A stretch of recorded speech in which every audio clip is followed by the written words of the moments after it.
Le malheur a un avantage, il vous fera connaître vos vrais amis. Ce proverbe africain illustre une vérité fondamentale sur la nature humaine et l'importance des relations dans nos vies. Lorsque tout va bien, il est facile d'être entouré de gens qui se présentent comme nos amis. Cependant, c'est dans les moments de malheur et d'adversité que la véritable nature de ces relations est révélée. Le malheur agit comme un filtre, permettant de distinguer ceux qui sont réellement là pour nous soutenir de ceux qui disparaissent dès que les choses se compliquent. Confrontés à l'épreuve du malheur, nous sommes amenés à faire des choix cruciaux sur les personnes dignes de notre confiance et de notre investissement émotionnel. Certains se détourneront, incapables de faire face à nos problèmes ou simplement intéressés par notre réussite. D'autres, en revanche, démontreront leur loyauté et leur compassion. C'est dans ces moments difficiles que nous découvrons la valeur inestimable de nos vrais amis, ceux qui restent à nos côtés sans hésitation, nous offrant leur soutien inconditionnel. Ces amitiés sincères et profondes sont d'une importance capitale, car elles nous permettent de traverser les épreuves de la vie avec plus de force et de résilience. Au-delà des amitiés, ce proverbe s'applique également à nos relations familiales et professionnelles.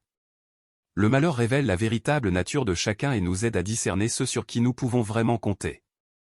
En prenant conscience de cette leçon, nous apprenons à mieux choisir nos relations et à cultiver des liens significatifs qui résisteront aux tempêtes de la vie. Cette sagesse africaine nous enseigne l'importance de l'authenticité et de la loyauté dans nos relations. Elle nous invite à être attentifs aux personnes qui nous entourent et à valoriser ceux qui nous soutiennent sans faille. Le malheur, bien que douloureux, peut donc être vu comme une opportunité de renforcer nos liens les plus précieux et de nous rapprocher de ceux qui comptent vraiment dans notre vie. Voici quelques manières d'identifier un vrai ami dans les moments difficiles. 1. La présence et l'écoute. Un vrai ami se rendra disponible pour vous écouter et vous épauler, sans jugement, dans les moments de détresse. 2. Le soutien inconditionnel. Un vrai ami ne vous abandonnera pas et restera à vos côtés, même lorsque la situation semble désespérée. Il n'aura pas peur de traverser les épreuves avec vous. 3. L'empathie et la compassion. Un vrai ami saura faire preuve d'empathie, en essayant de comprendre ce que vous traversez et en vous témoignant de la compassion. 4. L'aide concrète. Un vrai ami n'hésitera pas à vous apporter une aide pratique, que ce soit en vous épaulant dans vos tâches quotidiennes ou en vous aidant financièrement si nécessaire. 5. La loyauté et la discrétion. Un vrai ami restera loyal et discret, ne divulguant pas vos confidences et vous soutenant sans chercher à en tirer profit. 6. La patience et la compréhension. Un vrai ami saura faire preuve de patience et vous comprendre, même lorsque vous traversez une période difficile et que votre humeur ou votre comportement s'en trouve affecté. 7. L'encouragement et la motivation. Un vrai ami vous encouragera, vous motivera et vous aidera à garder espoir dans les moments les plus sombres. En observant ces comportements chez les personnes qui vous entourent, vous pourrez identifier vos vrais amis et vous appuyer sur leur soutien inconditionnel pour traverser les épreuves de la vie. Voici quelques suggestions pour renforcer vos relations avec vos amis dans les moments difficiles. 1. Communiquez ouvertement, parlez franchement à vos amis de ce que vous traversez. Partagez vos émotions, vos inquiétudes et vos besoins. Une communication ouverte favorise la compréhension mutuelle. 2. Soyez à l'écoute, montrez-vous attentif aux besoins de vos amis et écoutez-les attentivement lorsqu'ils se confient à leur tour. Être à l'écoute crée des liens de confiance. 3. Acceptez l'aide proposée, ne rejetez pas l'aide que vos amis vous offrent, que ce soit un soutien moral, pratique ou financier. Cela leur permet de se sentir utiles et impliqués.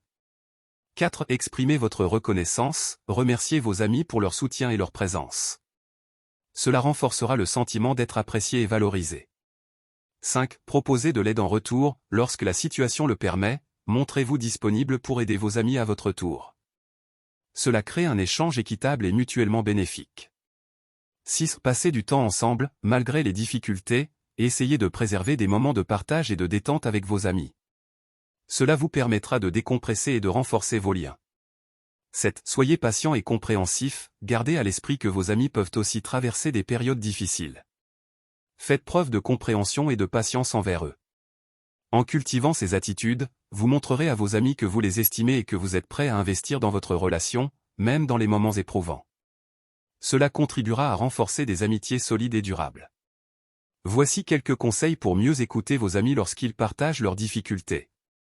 1. Soyez pleinement présent, lorsque votre ami s'ouvre à vous, mettez de côté toute distraction et concentrez-vous uniquement sur lui.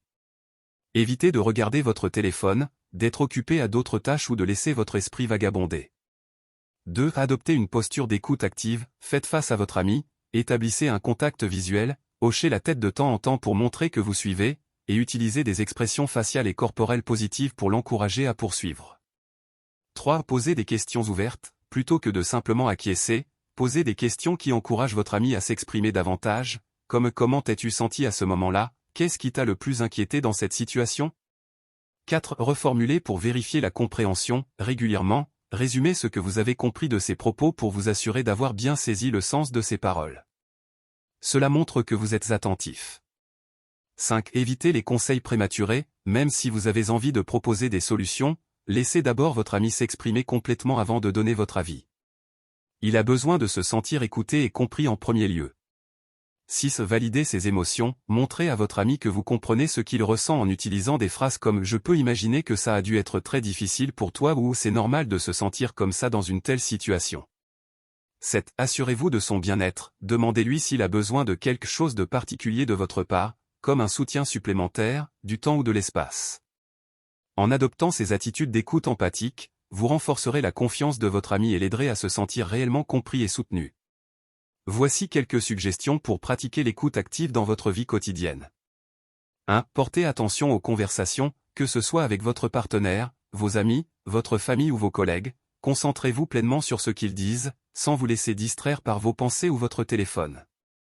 2. Reformulez régulièrement, lorsque quelqu'un s'exprime, résumez de temps en temps ce que vous avez compris pour vous assurer d'avoir bien saisi le sens de ses paroles. Cela montre que vous écoutez attentivement.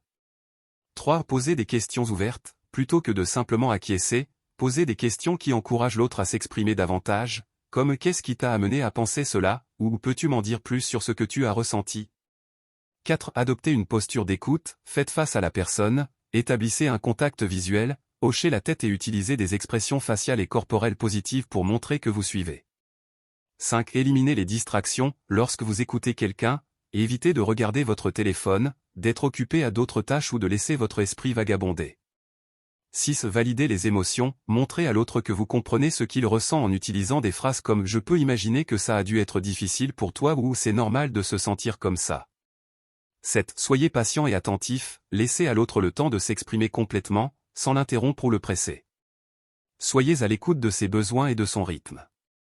En pratiquant ces techniques d'écoute active au quotidien, vous améliorerez la qualité de vos interactions et développerez des relations plus profondes et satisfaisantes avec votre entourage. Voici quelques conseils pour intégrer les techniques d'écoute active dans des conversations difficiles. 1. Respirez profondément et restez calme, avant d'entamer une conversation délicate, prenez quelques inspirations profondes pour vous détendre et vous centrer. Cela vous aidera à rester posé et à mieux écouter. 2. Adoptez une attitude ouverte et bienveillante, faites un effort pour accueillir les propos de l'autre avec empathie, sans jugement ni critique. Montrez-vous à l'écoute sans chercher à imposer votre point de vue. 3. Reformulez régulièrement, résumez fréquemment ce que vous avez compris pour vous assurer d'avoir bien saisi le sens de ces paroles. Par exemple, si je comprends bien, tu te sens frustré parce que. 4. Posez des questions de clarification, si quelque chose n'est pas clair, n'hésitez pas à demander des précisions avec des questions ouvertes comme « Peux-tu m'en dire plus sur ce que tu ressens à ce sujet ?» 5. Validez les émotions, reconnaissez et légitimez les émotions de l'autre en utilisant des phrases comme « Je peux imaginer que cette situation a dû être très stressante pour toi ». 6. Faites preuve de patience, laissez à l'autre le temps de s'exprimer sans l'interrompre. Évitez de le presser ou de chercher à résoudre le problème trop rapidement. 7. Proposez des solutions ensemble, une fois que vous avez bien compris la situation, vous pouvez suggérer des pistes de résolution en invitant l'autre à y réfléchir avec vous. En appliquant ces techniques d'écoute active, vous démontrerez à votre interlocuteur votre volonté de le comprendre et de trouver une solution constructive, même dans des discussions difficiles. Cela favorisera un dialogue plus apaisé et productif.